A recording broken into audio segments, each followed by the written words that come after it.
surprise begitu ya, saya tidak mengira sebesar ini. Mohon maaf Pak Bupati.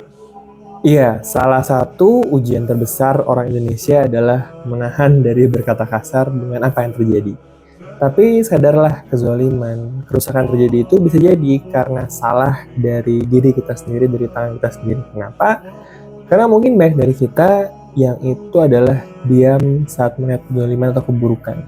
Dan nggak berusaha menegakkan apa yang salah. Gitu kan.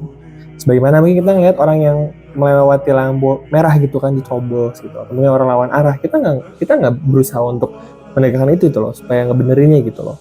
Atau mungkin orang bawa sampah sembarangan, atau mungkin orang mencontek, atau mungkin orang berbuat curang, atau mungkin orang janji tapi tidak ditepati. Dan akhirnya hal-hal sepele itu menjadi hal yang besar.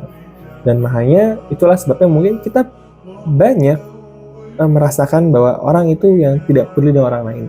Sebagaimana mungkin kita juga kadang nggak peduli dengan orang lain dan malah peduli dengan diri kita sendiri. Nah makanya solusinya adalah ya kita berusaha untuk menegakkan apa yang benar itu benar dan salah itu salah. Dan kalau misalnya kita udah coba menegakkan dan ternyata kita malah dibuang dari lingkungan zalim tersebut, ya solusi terakhirnya, ultimatum remediumnya adalah ya berdoa.